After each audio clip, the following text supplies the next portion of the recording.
Selon les indicateurs monétaires et financiers de la Banque centrale de Tunisie, le service de la dette extérieure a dépassé les 10,1 milliards de dinars durant les 10 premiers mois de l'année 2023, soit une augmentation de 44,4% par rapport à la même période de l'année dernière.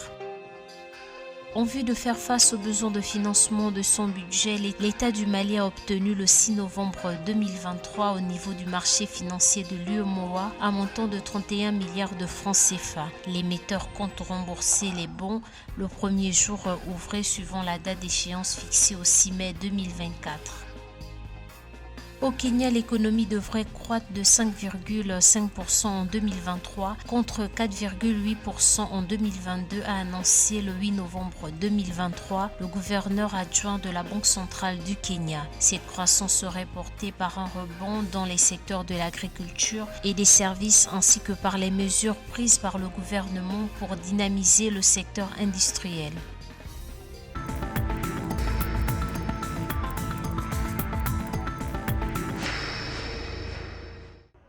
Durant les 10 premiers mois de l'année 2023, le service de la dette extérieure de la Tunisie a atteint 10,1 milliards de dinars, soit une augmentation de 44,4% par rapport à la même période de l'année dernière. C'est ce qu'a révélé un rapport de la Banque centrale de Tunisie daté du 6 novembre 2023. La hausse très importante du service de la dette met à nouveau à rude épreuve les finances publiques déjà exsangues et témoignent de la situation économique assez préoccupante d'un pays dont les performances économiques ont marqué le pas après 2011, entraînant quasiment une décennie de croissance perdue dans un contexte encore aggravé par la pandémie du Covid-19, une réglementation excessive de l'activité économique, une orientation moindre sur le commerce extérieur, la faiblesse des investissements et le manque d'innovation qui ont considérablement et par ailleurs pesé sur la croissance et la productivité. Toutefois, les avoirs en devises demeurent plus élevés que leur niveau enregistré une année auparavant, puisqu'ils étaient de l'ordre de 22,7 milliards de dinars. Notons que la Tunisie vient de rembourser un emprunt obligataire en euros pour l'année 2017, inscrit dans le cadre de la liste des remboursements de crédit pour l'année 2023, ce qui avait causé une baisse des réserves de change à 112 jours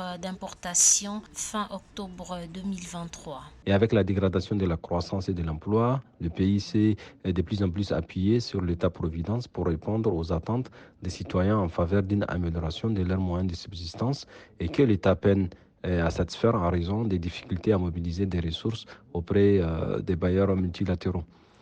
D'où l'importance pour le pays de stabiliser, entre autres, son cadre macroéconomique en se dotant d'une stratégie de réduction de la dette souveraine à moyen terme, de mettre en œuvre un plan de restructuration des entreprises publiques et de réduction de leur dette extérieure garantie par l'État afin de contribuer à rétablir la soutenabilité des finances publiques et de débloquer potentiellement des financements concessionnels de la part d'autres pays partenaires au développement. D'après la Banque centrale de Tunisie, les réserves en devises émanent essentiellement des recettes touristiques qui se sont élevées à 6,3 milliards de dinars au 31 octobre 2023 en accroissement de 37,8% par rapport à l'année dernière, mais aussi des revenus au travail qui ont légèrement progressé de 4%, passant de 6 milliards de dinars à fin octobre 2022 à 6,3 milliards de dinars, a révélé lundi la Banque centrale de Tunisie.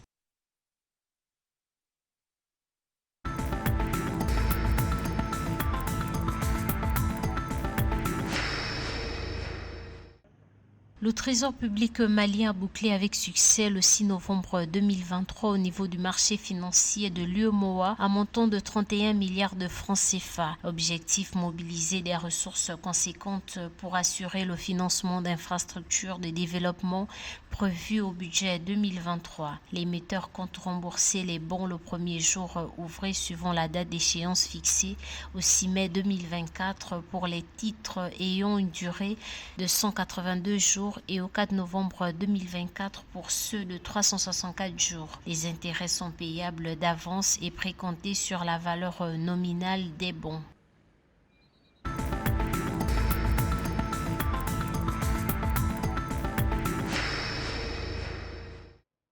L'économie kenyane se remettra des perturbations, de l'impact négatif des conditions de sécheresse et de la pression inflationniste et connaîtra une croissance de 5,5% en 2023 contre 4,8% en 2022. C'est ce qu'a annoncé le 7 novembre 2023 le gouverneur adjoint de la Banque centrale du Kenya. Cette croissance serait portée par un rebond dans les secteurs de l'agriculture et des services ainsi que par les mesures prises par le gouvernement pour dynamiser le secteur industriel. L'économie de ce pays d'Afrique de l'Est devrait progresser de 6% en 2024 car le Kenya dispose d'une économie diversifiée qui est capable de supporter les multiples chocs.